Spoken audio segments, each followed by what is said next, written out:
Pump up that clapter for your second storyteller, Richard Cardillo!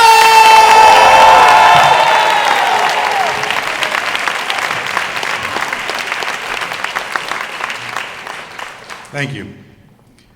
For the first 4 years of my teaching career, I literally lived inside the building where I taught. And somewhere inside that building, I lost a piece of my soul. Ironically, that building is only 2 blocks from where all of us are right now, on the corner of 124th and Lenox. The monastery was on the 3rd floor. My classroom was on the 7th floor, the top floor. And I'd frequently go up there before morning prayer to try to figure out this teaching thing of which I did not have a clue. I was an Irish Christian brother, an ICB. Some people thought those initials stood for International Child Beaters. And if you heard some of the advice that I got from the brothers that first year, you'd agree. There was one brother that looked at me and said, "Don't smile till Christmas." Hell with that. Don't smile ever. Another brother said to me, "You must treat those children like they're your enemy, because they are." And another brother said to me, "You can never, ever apologize for making a mistake to a student. They can't know." So those are the nuggets that I put into my bag of tricks to become this hard-ass teacher that I was meant to be. None of it resonated, but I was afraid. So I said, I'm going to do this. Probably the student that put up the most that first year with my hard-assery was Gil. Gil was a 250-pound freshman. I mean, he was enormous. And he had this backpack that spit out papers every time he waddled by. And every day he was late for class. And they knew the rules. I put a sign up at the top of my classroom door that said lateness equals rudeness. And if a student came in late, I just pointed to the stairs. They went down to get attention. I was so hard-ass, I would say to the students, you gotta come every day with 2 pens in case one runs out of ink. And inevitably a student would say to me, "I forgot my pen." And I'd snarkily look at them and say, "Take out your other one." Mean. Gil put up with this so much. He was this 250-pound kid straddling those stairs, covered in sweat, to try to get into my classroom. And feet away from the door, the bell would ring, and I'd go click and close the door in his face. And the wailing would start. "No, brother, please, I beg you. No, don't send me down. Please, I beg you." And I'd point to the stairs. And he'd tearfully go down the 7 flights of stairs, get his late slip, and trudge up even sweatier to my classroom, where he'd missed the whole first period. Well, this went on for a good long while. At the end of the first marking period, I said to Gil, "You know, you're failing. I got to call your mother in." And again, the tears started and the pleading. "Brother, I beg you, leave my mother out of it. Don't let her know this is going on. I promise I'll get better. I'll do better. I can change." I said, "You said that before. You're going to change. You're going to do better. And it's not happening. And I need you to change. And I need you to do better."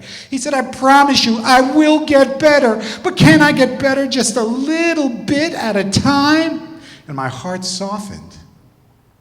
But I still called in his mother. And I was just as hard-assed with her.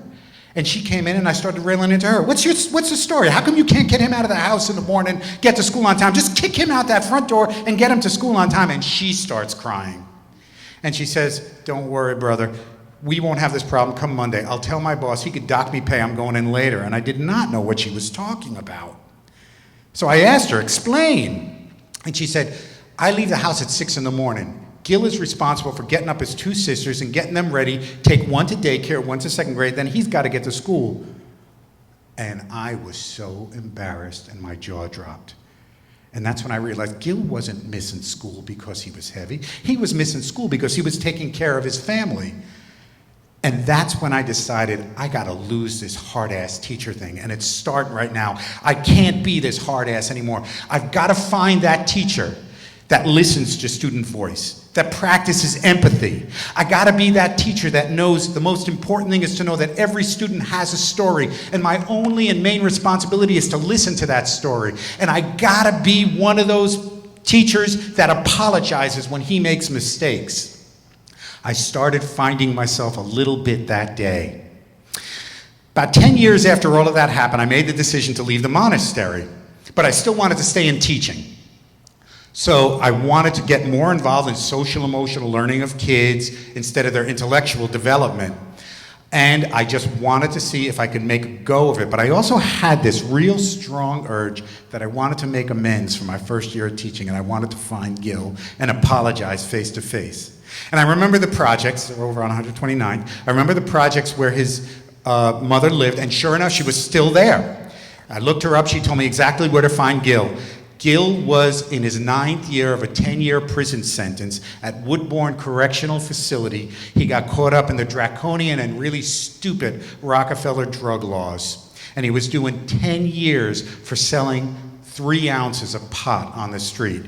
I go visit him. It was a great visit. He shared, I shared. He shared that he's getting out in 9 months and now he can support his wife and his daughter. He's really looking forward to it. He had a job waiting for him. And I was just so happy for him. And I let him know, you know something, Gil? I mainly came to apologize to you and make amends. I was so horrible to you that first year of teaching. And he chuckled and he smirked. And he said, you know, no harm done. You were the most stabilizing influence in my life at the time. Don't worry about it. You're still good as gold with me, Brother Cardillo. And I corrected him. I said, no longer Brother Cardillo, it's Mr. Cardillo. You can call me Richard.